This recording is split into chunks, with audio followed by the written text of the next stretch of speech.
मम वाचमिमां प्रसुप्ता संजीवयत्यखिल शक्तिधर स्वधाम्ना अन्यश्च तत्र श्रवणास्त्वगादीन् प्राणान् नमो भगवते पुरुषाय तुभ्यम्। नारायणं नमस्कृत्य नरं चैव नरोत्तमम् देवीं सरस्वतीं व्यास ततो जयमुदीरय। भगवान नारायण को प्रणाम किया और भगवान नारायण अब उस छोटे से ध्रुव को अपने गले से लगाते, अपने हृदय से लगाते हैं कि वाह पुत्र, इतनी दिव्य तूने मेरी स्तुति करी, मेरा इतना दिव्य तूने तपस्या की, ऐसी कठिन तपस्या बड़े बड़े यति मुनि वो भी नहीं कर सकते, लेकिन तूने 5 वर्ष की उम्र में मेरी तपस्या, इतनी कठिन तपस्या करी है, वरदान मांग क्या चाहिए। ध्रुव जी महाराज कहते हैं बस मुझे और कुछ भी नहीं चाहिए। बेटा पर तूने तपस्या क्यों करी, कारण तो बता। ध्रुव जी महाराज कारण भी नहीं बता रहे। ध्रुव जी महाराज से पूछा कि बेटा बता क्या वरदान चाहिए, मैं तेरे को समस्त सृष्टि का जो भी सुख चाहिए वो समस्त तुझे दूंगा, तू वरदान मांग क्या चाहिए तेरे को। ध्रुव जी महाराज कहते हैं कि हे प्रभु, मैंने छोटी सी चीज के लिए तपस्या करी थी, अब मेरे को वो चाहिए ही नहीं। बेटा क्या कारण था कि तूने तपस्या करी। ध्रुव जी कहते हैं कि मैंने पिताजी की गोद में बैठने के लिए तपस्या करी थी, लेकिन अब मेरे को पिताजी की गोद में नहीं बैठना है। बेटा क्यों नहीं बैठना है। ध्रुव जी कहते हैं कि मैंने पिताजी की गोद में बैठने के लिए तपस्या करी थी, लेकिन अब मुझे पिताजी की गोद में नहीं बैठना, मुझे परम पिता की गोद मिल गई है, आपकी नारायण की गोद मिल गई, तो पिताजी की गोद में बैठ के क्या करूंगा, मेरे को अब वहां नहीं बैठना है। भगवान ने कहा कि ऐसी स्थान पर बिठाऊंगा कि जहां से तुझे कोई नहीं हटा सकेगा। और भगवान ने ध्रुव जी महाराज को तारामंडल का राजा बनाया है, उत्तर दिशा में उनका स्थान दिया है। और तारामंडल, जब तक पृथ्वी का नाश हो सकता है लेकिन ब्रह्मांड का कभी भी विनाश नहीं हो सकता। पृथ्वी पर प्रलय आ सकता है लेकिन ब्रह्मांड में कभी भी प्रलय नहीं आता है। तो उस ब्रह्मांड में उत्तर दिशा के अंदर तारामंडल का राजा बना करके ध्रुव जी महाराज को रखा। और ध्रुव जी महाराज की ऐसी तपस्या थी कि मृत्यु भी उनके सामने आने से डरती थी, मृत्यु भी उनके सामने नहीं आ पाई। ऐसी दिव्य कथा उत्तानपाद के वंश का वर्णन। और इन्हीं के वंश में आगे चल करके बड़े बड़े प्रतापी राजा हुए, और जिनके पिता ऐसे हो तो उनके पुत्र कैसे कैसे होंगे। इन्हीं के वंश में आगे चल करके प्राचीन बरी हुए जो यज्ञ किया करते थे, लेकिन यज्ञ में कभी कभार पशु बलि भी देते थे। अब दादा परदादा इतने श्रेष्ठ और इनके वंशज जो हुए यज्ञ तो करते लेकिन पशु बलि देते। तब नारद जी महाराज इनके वंशजों को समझाने आए, एक पुरंजन उपाख्यान सुनाया और उस उपाख्यान के द्वारा बताया कि देखो प्राचीन बरही, जो तुम यज्ञ कर रहे हो इसमें किसी जीव का यदि नुकसान होता है, उसको कष्ट होता है, तो भगवान परमात्मा कभी भी क्षमा नहीं करते हैं। इसलिए यज्ञ श्रेष्ठ कार्य है, इसमें बलि का निषेध है।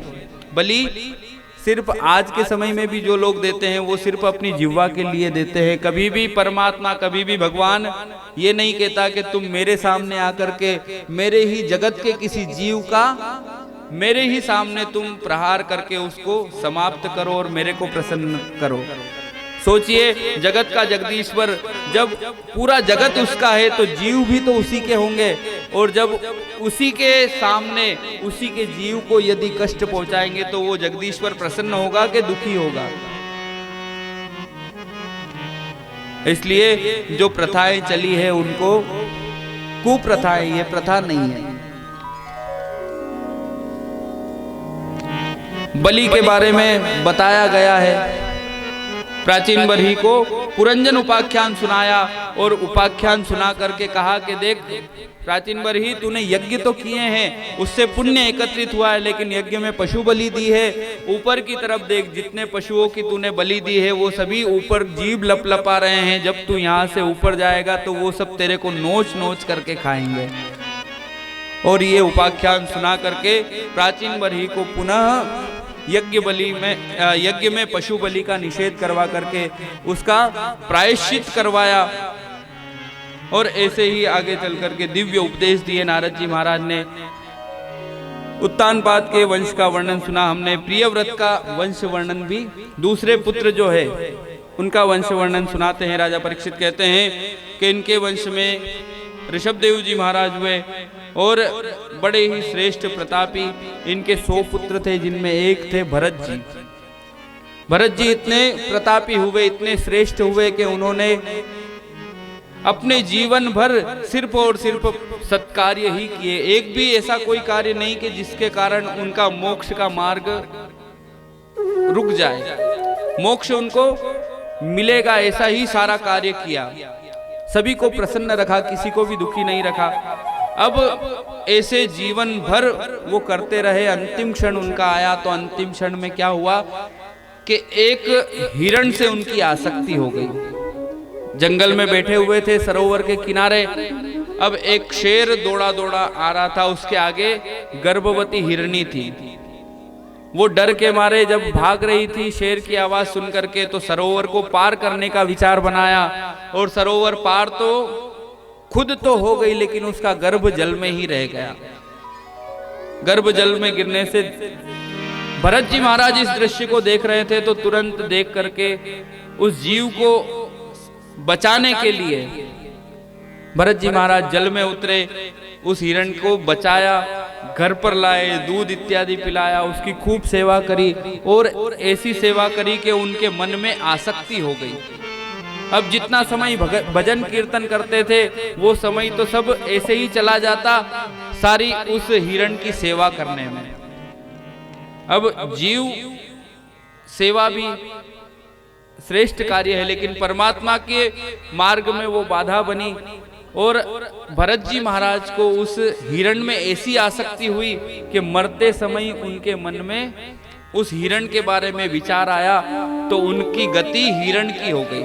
अंते मति ही सा गति। अंतिम क्षण में जो हमारा विचार रहता है, जो हमारे मन में जिस जीव के बारे में, जिस जगह के बारे में हमारा विचार रहता है, वही हमारी गति होती है। इसलिए जन्म जन्म मुनि जतन कराही, अंत राम कहीं आवत नाही। ऋषि मुनिगण क्यों भगवान का नाम लेते हैं? उनके हाथ में हमेशा माला क्यों देखते हैं? इसीलिए वो माला फेरते हैं कि अंतिम क्षण में हमको भगवान का नाम याद आ जाए। भरत जी महाराज को भी अंतिम क्षण में हिरण का स्मरण हुआ तो उनको हिरण की योनि मिली। अब सोचो, जो अपने घर में कुत्ते रखते हैं, अब किसी के घर में कुत्ता होता ही होगा, रखते हैं बहुत सारे लोग, क्षमा करना लेकिन मैं तो बोलूंगा, किसी के घर में हो तो भी बुरा मत मानना। और आपका अंतिम क्षण आ गया, आप मरने वाले हो और सामने वो बैठा हो और आपके मन में स्मरण उसके बारे में आ गया, तो अगला जन्म काय का मिलेगा? मैं नहीं बोलूंगा, समझ जाओ। देखो, वो भी जीव है, रखना और रोटी देना दोनों में अंतर है। जीव पर दया करना हमारा कर्तव्य है, हमको मनुष्य बनाया है भगवान ने, तो प्रत्येक जीव पर कृपा करना हमारा कर्तव्य है, लेकिन मर्यादा में। वो द्वारपाल है तो द्वार के बाहर ही होना चाहिए भाई, बाहर ही रखो, नहीं घर में क्यों बिस्तर पे सुलाओ अपने पास। फिर अंते मति सा गति, अंतिम क्षण में जैसी मति अगर कुत्ते के बारे में हो गई तो वैसी गति हो गई, तो इसलिए थोड़ी सावधानी रखना चाहिए। लेकिन सावधानी लोग आजकल द्वार पर लिख देते हैं पहले ही, हाँ कुत्ते से सावधान, सावधानी वहां पर लगा देते हैं कि तुम सावधान रहो, हम तो पहले ही हैं। हम पहले ही हैं, तुम सावधान रहो। घर के बाहर लिख दिया, कुत्ते से सावधान। अब बताओ घर में कौन है? घर में कौन है बताओ? तो सावधानी जरूर रखना चाहिए, घर में नहीं रखना चाहिए। बोलिए भक्तवत्सल भगवान की। अंते मति सागति। भरत जी महाराज को अगला जन्म मिला हिरण का, हिरण बने पूरा जीवन भर। अब उनका हिरण के देह में रहा, पूर्व जन्म याद था पूरा।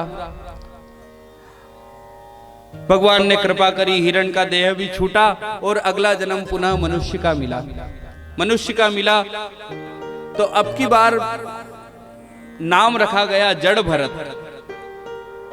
फिर से वही नाम, लेकिन आगे रख दिया जड़। जड़ इसलिए रखा कि जहां पर बैठते वहीं बैठे ही रह जाते, जो कार्य करते वही करते रह जाते। और शास्त्र सम्मत जहां पर सत्कार्य हो, जहां पर किसी को प्रसन्नता मिले, ऐसा कार्य करना है, किसी को दुख नहीं देना। अगर जड़ भरत जी को उनके भैया इत्यादि कोई भाई थे तो वो कहते कि जाओ खेत पे, खेत की रक्षा करना, कोई भी जीव जंतु नहीं आए। तो वहां पर गए, खेत पर चिड़ियाओं को भगाना था, भाई मक्की नहीं खा जाए। तो जड़ भरत जी सोचते कि ना तो खेत मेरा है, ना ये मक्की मेरी है, ना चिड़िया मेरी है, जिसकी है वो जाने। और आवाज लगा लगा करके बुलाते हैं, क्या राम जी की चिड़िया, राम जी का खेत, खाओ मेरी चिड़िया भर भर पेट। ऐसा जड़ भरत जी का चरित्र। जहां पर बैठते वहां पर बस समाधि लगा लेते। अब समय बीतता गया, घर वालों ने भी उनको नकार दिया कि ये किसी काम का नहीं है, इसको कुछ काम बोलते तो ये तो जड़ जैसा बस खाने में मास्टर है, इसके अलावा इसको कुछ भी नहीं आता, इसको घर से बाहर निकालो। घर से बाहर निकाल दिया तो और भी प्रसन्न। चलो अब स्वतंत्र हो गए हैं भगवान का भजन करने के लिए, तो जंगल में चले गए। अब जंगल में पहुंचे तो वहां पर कुछ जंगली जो कबीले के लोग थे वो आए और वो आकर के पकड़ लेते हैं कि चलो अपने बलि के लिए, ये आदमी बहुत अच्छा है, हट्टा कट्टा है, मोटा तगड़ा, इसको ले चलो माता जी के सामने, वहीं इसकी बलि देंगे। अब जड़ भरत जी को तो देह से कोई प्रेम था ही नहीं, तो तुरंत उनके साथ चल दिए कि चलो मेरा शरीर किसी के काम तो आए, बलि के ही काम आ जाए, चलो आपके साथ मैं बलि, मेरी खुद की बलि आप दे देना, मैं आपके लिए तैयार हूं। अब जड़ भरत जी महाराज को ले गए, माता जी के सामने खड़ा करा, खूब पहले पकवान खिलाए, 56 प्रकार के भोग उसको जिमाए। भाई मारने के पहले जिमाते हैं, बलि देने के पहले। तो जड़ भरत जी ने सोचा कि देखो कैसी कृपा उस परमात्मा की, उसको सभी के पेट की चिंता है। मैं 2-4 दिन से भूखा था तो उसने 56 प्रकार के भोग भेज दिए। और उस परमात्मा को सभी की चिंता रहती है, भूखे को अन्न और प्यासे को पानी, जे हो बाबा बर पानी। सबको, सबके पेट की चिंता उस परमात्मा को है। एक बार क्या हुआ कि मलुकदास जी, जिन्होंने ये दोहा लिखा है, अजगर करे न चाकरी, पंछी करे न काज, दास मलूखा कह गए सबके दाता राम। मलुकदास जी ने मन में निश्चय किया कि जब सब परमात्मा ही करता है, जब दांत नहीं तब दूध दियो, अब दांत दिए तो कछु और भी देगा। जब उसकी जिम्मेदारी है तो आज मैं भोजन नहीं करूंगा। और मलुकदास जी गए जंगल में, घनघोर जंगल में, जहां पर एक भी मनुष्य नहीं जाता, ऐसे स्थान पर गए और पेड़ पे सबसे ऊंची चोटी पर जाकर के बैठ गए। और मलुकदास जी ने यह निर्णय किया कि जब सबका पेट वो परमात्मा भरता है तो मेरा भी भर देगा। अब देखता हूं यहाँ कैसे आता है वो परमात्मा। तो वो जंगल में जाके बैठ गए। अब महाराज क्या हुआ कि उस नगरी के जो राजा थे, राजा के मन में कुछ आया विचार के चलो आज शिकार पर चलते हैं। तो शिकार के लिए अपनी सारी सेना को लेकर के जंगल में गए और जंगल में जा करके शिकार किया। और जब थक गए तो उन्होंने क्या करा कि भोजन कहां पर करे, तो उस वृक्ष के नीचे उन्होंने भोजन रखा, बढ़िया पकवान सब तरह के। मलुकदास जी ऊपर से उस पकवान की खुशबू ले रहे हैं, लेकिन खुशबू ही आ रही है, भोजन नहीं आ रहा। वो ये सोच रहे कि वो परमात्मा लाएगा तो खाऊंगा, मैं नीचे उतर के नहीं। अब सारे पकवान नीचे रख दिए, राजा और उनके सैनिक सब खाने लगे, तो अचानक से घोड़े के पैरों की आवाज आई। तो सारे सैनिक कहते महाराज सावधान हो जाओ, कोई डाकू आ रहा है बड़ा, बहुत सारे घोड़े के पैरों की आवाज आ रही है, अपने को यहां से चलना चाहिए। तो सारे सैनिक क्या करते हैं कि राजा को छुपते छुपाते ले जाते, और वहीं जो टिफिन वगैरह लाए थे ना खाने का भोजन, वो सब वहीं रह गया। अब वो डाकू घूमता हुआ आया रथ के निशान की तरफ, तो आगे चल करके देखा कि वहां पर तो पेड़ के नीचे सब पकवान लगे हुए हैं। अब वो डाकू और उसकी पूरी सेना सब सोचती है कि हमारा ये भोजन किसके लिए रखा होगा, शायद इसमें कोई ऐसी जहरीली चीज मिला दी होगी कि डाकू आएगा खाएगा और यहीं पे समाप्त हो जाएगा। देखो आसपास कोई ना कोई होगा। तो डाकू के जितने सैनिक थे वो सब आसपास ढूंढने लगे कि किसने रखा है, किसने रखा है ये भोजन।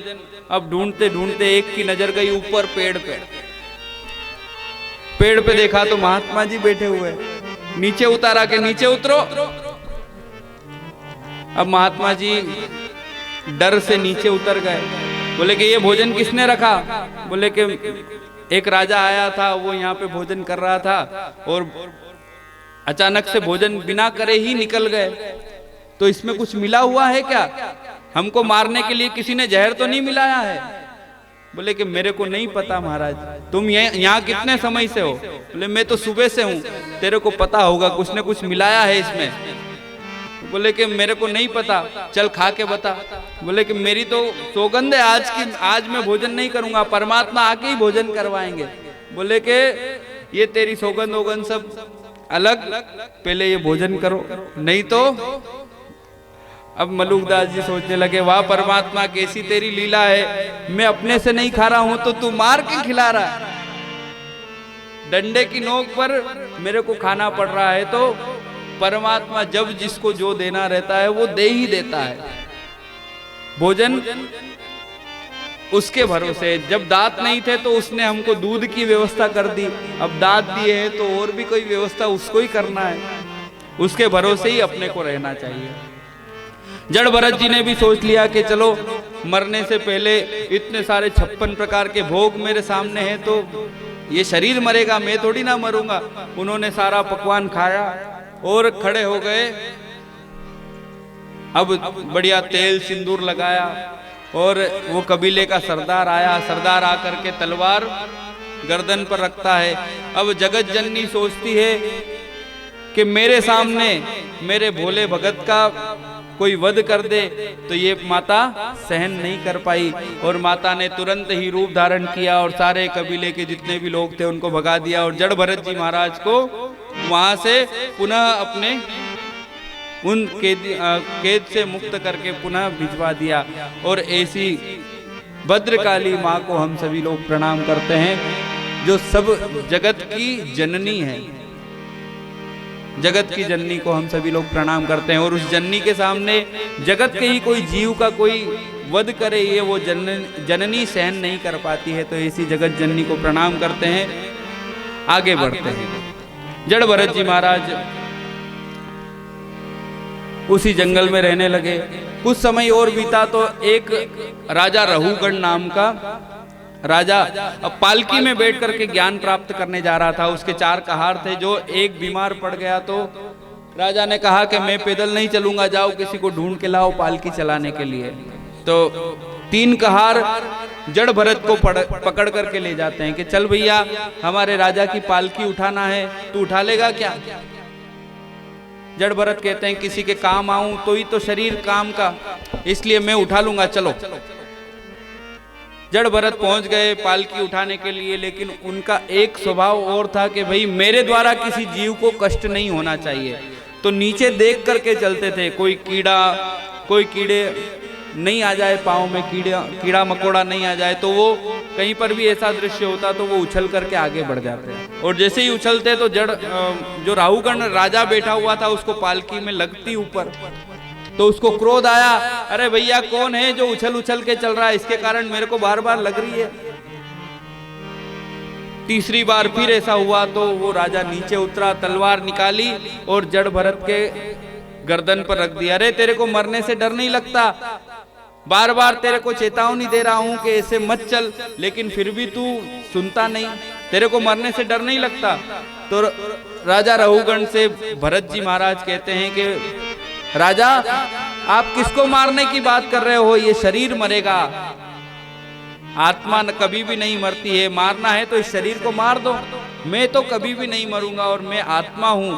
ये बात जब बोली तो राजा रहुगण ज्ञान प्राप्त करने जा रहे थे, सारा ज्ञान वहीं पर प्राप्त हो गया और भरत जी महाराज से ही गुरु दीक्षा लेकर के उन्हीं को प्रणाम करके राजा आया तो पालकी में था और गया पैदल। तो ऐसे भरत जी महाराज, और ये भरत तो है ही है, इसके अलावा भी हमारे भारत देश का नाम जो पड़ा है अनेक भरतों से पड़ा है। एक प्रतापी भरत जो शेर के दांत गिन लिया करते थे, एक प्रतापी भरत वो जो राम जी के अभाव में उनकी पादुका से ही पूरे राज्य को चलाते थे, एक भरत ये जो ऋषभ देव जी के पुत्र हुए, और इन अनेकों भरतों से ही, इन प्रतापी भरतों से ही हमारे इस देश का नाम भी भारत पड़ा है। तो इस भारत देश पर हमें बहुत गर्व है। बोले भारत माता की। और इस देश की विशेषता क्या है? विशेषता ये है कि यहाँ पे ऋषि मुनि संत महात्मा सब कुछ यहीं पर, गंगा यमुना सरस्वती, हमारे नदियों को भी हम, वो धरती है जहाँ ऋषि मुनि जपते हरि नाम की माला, जहाँ हर एक बालक बाहर है और राधा हर एक बाला, और राधा हर एक बाला, जहाँ प्रेम की बंसी सदा बजाता आए मुरली वाला, वो भारत देश है मेरा, वो भारत देश है मेरा, जहाँ डाल डाल पर सोने की चिड़िया करती है बसेरा, वो भारत देश है मेरा, वो भारत देश है मेरा।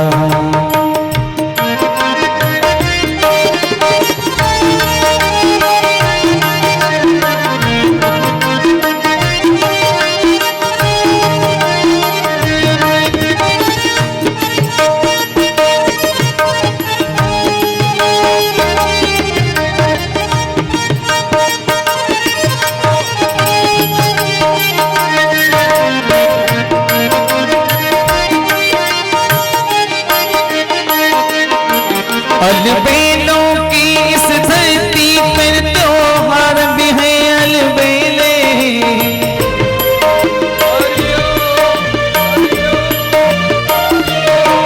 कहीं दीवाली की जगमग है और होली के कहीं मेले, होली के कहीं मेले, जहाँ राग रंग और हंसी खुशी का चारों ओर है तेरा, वो भारत देश है मेरा, वो भारत देश है मेरा, जहाँ डाल डाल पर सोने की चिड़िया करती है बसेरा, वो भारत देश है मेरा, वो भारत देश है मेरा, वो भारत देश है मेरा, वो भारत देश है मेरा। अहिंसा और धर्म का पग पग लगता डेरा, ऐसा भारत देश है मेरा, ओ प्यारा भारत देश है मेरा। ऐसे भारत देश पर हम गर्व करते हैं और गर्व इस बात पर भी करते हैं कि हम सनातनी हैं, हम हिंदू हैं और इस देश के रक्षक हैं। बोलिए भारत माता की वंदे। ऐसे भारत देश को, ऐसी पवित्र भूमि को जहां पर हर एक त्योहार एक उत्सव है, हर एक संस्कार एक उत्सव है। हमारे यहाँ पर 16 संस्कार होते हैं तो उन संस्कारों को भी उत्सव की तरह मनाया जाता है। ऐसे प्यारे से देश को हम सभी लोग प्रणाम करते हैं और कथा प्रसंग को आगे बढ़ाते हैं। आगे नरकों का वर्णन और पंचम स्कंद का विश्राम यहाँ पर होता है। अजामिल की कथा। अजामिल एक ब्राह्मण जो कि धर्म से विमुख है और उसने भी अंतिम क्षण में भगवान को प्राप्त किया। पूरे जीवन भर पापाचार दुराचार किया, लेकिन अंतिम में उसे भगवान कैसे प्राप्त हुए तो राजा परीक्षित को सुखदेव मुनि सुनाते हैं कि यह जो अजामिल था ब्राह्मण होते हुए भी धर्म से विमुख था और विमुख होने के साथ साथ इसने क्या किया कि एक बार कोई महात्मा पधारे, चोरी करता डाका डालता, तो कुछ महात्मा पधारे थे। गांव के कुछ चिढ़ने वाले व्यक्ति इससे जो चिढ़ते थे तो महात्मा पूछते हैं कि यहाँ पर किसी ब्राह्मण का घर है, हमको रात्रि विश्राम करना है, भोजन करना है। तो अजामिल का घर बता दिया कि वो है, वो आपकी खूब खातिरदारी करेगा। अब महात्मा सभी पहुंच गए वहां पर और खातिरदारी के से पहले ही क्या हुआ कि दरवाजा बजाया तो अजामिल की पत्नी बाहर आई और कहती है कि क्या काम है। महात्मा कहते हैं हमको रात्रि विश्राम करना है, भोजन करना, देवी कुछ व्यवस्था करो। तो मेरे पतिदेव नहीं है, कहीं बाहर गए हैं, आप यहाँ से जाओ। देवी इसके अलावा कोई ब्राह्मण का घर नहीं है, हमको यहीं पर रुकना है, भोजन की व्यवस्था कर दो। अजामिल की पत्नी मना कर देती है कि मैं नहीं कर सकती हूं मेरे पति की आज्ञा के बगैर, वो पापाचारी है। देवी तुम घर में नहीं रख सकती हो तो सूखा सामान दे दो, हम बाहर बना लेंगे, खा लेंगे। अब अजामिल की पत्नी को दया आई, उसने सारा सामान दिया, महात्माओं ने बाहर ही भोजन बनाया। इतने में वो अजामिल आ गया। अजामिल आया तो कहता है कि महात्माओं मेरे घर के बाहर क्यों रुके हो? पता नहीं मैं कौन हूं, आपके दंड कमंडल सारे छीन लूंगा और आपके सारे जितने भी सामान हैं वो भी सारे छीन करके मैं आपको यहां से ऐसे ही भेज दूंगा। महात्मा लोग कहते हैं कि देख भैया तेरी पत्नी ने भोजन दिया है, अब ये भोजन प्राप्त कर ले, उसके बाद चले जाएंगे सुबह, हम कोई तेरे घर में रुकेंगे तो नहीं। अब पत्नी भी अंदर से कहती कि चलो अब भोजन दे दिया है तो इनको करने दो, बाहर ही तो रुकेंगे रात्रि भर, रुकने दो इनको। अजामिल सो गया। प्रातः काल महात्मा लोग जल्दी जागे, अपने मंत्र इत्यादि जो नित्य क्रिया थी वो सारी करी। अजामिल की नींद खुली और जाने से पहले पुनः दरवाजा बजाया भगवान सारे महात्माओं ने। कह रहे भैया हम जा रहे हैं, कुछ विदाई दे दो, भोजन करवाया था तो अब विदाई भी दो। अजामिल कहता है कि विदाई में आपके सब सामान मेरे यहाँ रख जाओ, मैं तो कुछ नहीं दूंगा। चल ठीक है, दक्षिणा नहीं दे रहा है तो एक हमारी बात मान लेना तू। अजामिल कहता क्या बात मानना है? जब तेरे संतान हो तो तू अपने पुत्र का नाम नारायण रख लेना। अजामिल कहता देखेंगे, सोचेंगे, विचार करेंगे, अभी आप पधारो। महात्मा अपने यात्रा पर गए। इधर अजामिल का भी समय बीतने पर पुत्र हुआ और याद आया कि महात्माओं ने कहा था नारायण नाम रखना है, तो भूलवश नारायण रख दिया। ऐसे ही समय बीतता गया, बुढ़ापा आ गया, मरने की तैयारी हुई, मरने ही वाला था। यमदूत सामने दिखाई दिए। यमदूत से डर करके अजामिल घबराता है और अपने पुत्र को बुलाता है, अरे पुत्र नारायण मेरी रक्षा करो, पुत्र नारायण मेरी रक्षा करो। पुत्र नारायण तो नहीं आए और नारायण के पार्षद आकर के खड़े हो गए। भगवान नारायण के पार्षद अजामिल के इस तरफ खड़े, अजामिल बीच में लेटा हुआ है और इस तरफ यमदूत खड़े हुए। यमदूत कहते हैं कि हम इसको ले जाएंगे। बीच में अजामिल दोनों की बातें सुन रहा है। भगवान के पार्षद कहते हम ले जाएंगे। यमदूत कहते हैं ये पापाचारी है, दुराचारी है, जीवन भर लोगों को कष्ट पहुंचाया है, इसलिए ये नरक में जाएगा। भगवान के पार्षद कहते हैं नहीं नहीं, इसने अभी अभी भगवान को पुकारा है, इसलिए इसको हम ले जाएंगे। भगवान का भक्त है ये, तो मरने से पहले भगवान को पुकारा है, इसलिए इसको हम ले जाएंगे। यमदूत कहते हैं कि तुमको शायद ये नहीं पता है कि इसके पुत्र का नाम नारायण है। ये अपने पुत्र को बुला रहा था। भगवान के पार्षद कहते हैं कुछ भी हो, पुत्र को बुला रहा हो, पिता को बुला रहा हो, नाम किसका है ये बताओ। नाम तो हमारे नारायण का ही है ना। नारायण मतलब वही नारायण, इसलिए हमारे भगवान को ही बुलाया। भाव कुभाव अनखा आलस हूं, भाव से बुलाया हो, कुभाव से बुलाया हो, आलसी से बुलाया हो, बुलाया तो हमारे नारायण का नाम, इसलिए तुम नहीं ले जा सकते, हम ले जाएंगे। और भगवान के पार्षद उस अजामिल को ले जाते हैं। यमदूत गए यमलोक और यमराज से बोलने लगे, महाराज ये क्या, कोई अंतिम क्षण में गलती से भी भगवान का नाम ले ले तो क्या उसको वैकुंठ धाम मिल जाता है? तो यमराज ने पूरी बात सुनी और कहा कि देखो वो सब तो ठीक है, लेकिन यहाँ पे नारायण नाम मत बोलो, नहीं तो अपना धंधा चौपट हो जाएगा। जो हुआ उसको भूल जाओ। अब अपन यहाँ पे नाम लेने लग जाएंगे तो अपन भी वहां चले जाएंगे, फिर यहाँ की दुकान कौन संभालेगा? इसलिए जो हुआ उसको भूल जाओ। भगवान नारायण ने जो भी करा है वो सही करा है। अंते मति ही सा गति, अंतिम क्षण में जो मति रहेगी वही गति होगी। इसलिए नामकरण भी करो अपने बच्चों का तो ऐसा ही करो कि कहीं काम आ जाए। जन्म जन्म मुनि जतन कराही, अंत राम कहीं आवत नाही। वो तो अजामिल था, भाग्यशाली होगा, इसीलिए अंतिम क्षण में भगवान का नाम निकल गया, पुत्र का नाम निकल गया। हमारे निकलेगा कि नहीं ये भी नहीं पता। इसलिए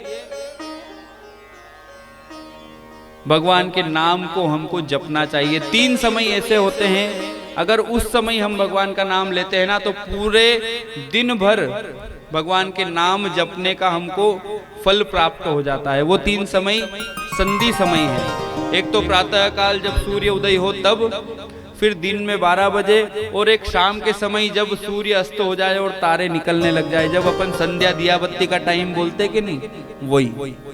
तो ये तीनों समय बहुत ही महत्वपूर्ण है। आप दिन भर पूजा करो कि मत करो, लेकिन ये 3 समय जरूर भगवान का नाम लिया करो। कब कब है? सूर्य उदय, दूसरा दिन में 12 बजे, और तीसरा शाम को सूर्य अस्त के समय। क्या बोलोगे भगवान से? हैं? नारायण नारायण बोलोगे? उनको यही बोलना है। कुछ बोलो या मत बोलो, लेकिन एक बात जरूर बोलना। क्या बोलना है? हम तुम्हारे हैं प्रभु जी, हम तुम्हारे ही रहेंगे। बोलोगे ना? बोल के बताओ जरा। हम तुम्हारे हैं प्रभु जी, हम तुम्हारे हैं, हम तुम्हारे रहेंगे। ओ मेरे प्रियतम, तुम हमारे हो प्रभु जी, तुम हमारे हो, तुम हमारे रहोगे। ओ मेरे भगवान,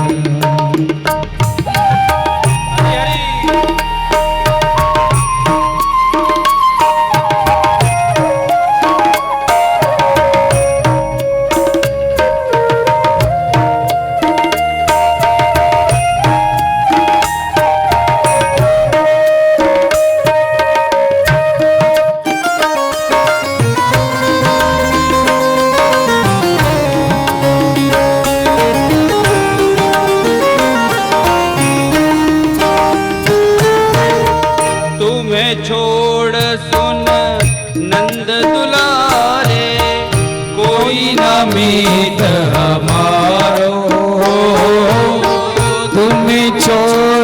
सुन नंद दुलारे, कोई न मीत हमारो।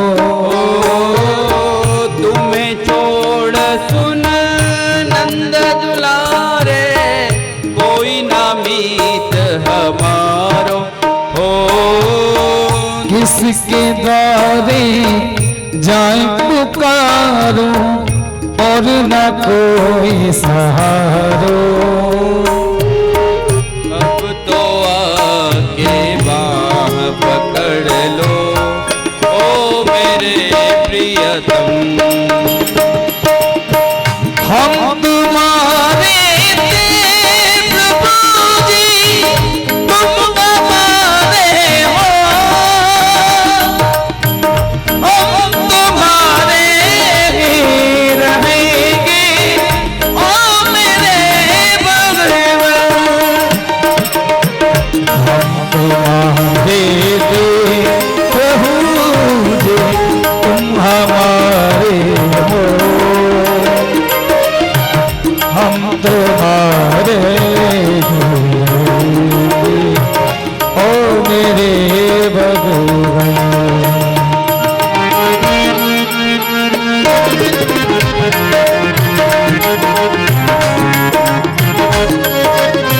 श्री राधे।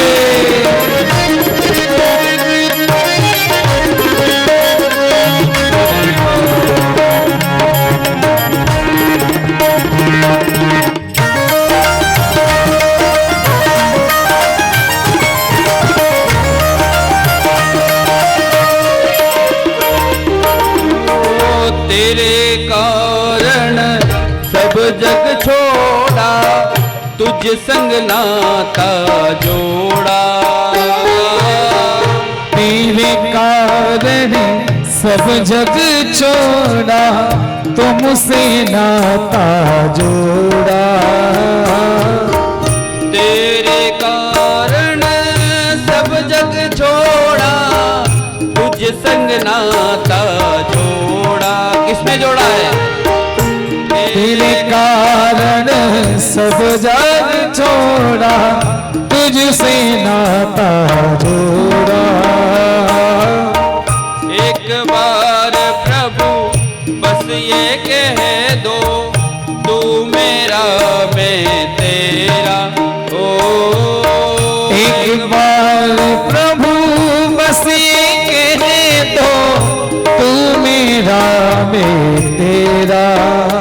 ओ साची प्रीत की रीत निभा दो, ओ मेरे प्रियतम।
हम तुम्हारे थे प्रभु जी, तुम हमारे हो और तुम हमारे रहोगे। ओ मेरे भगवन। ऐसे ही भाव से आज की कथा का यहीं पर विश्राम करते हैं।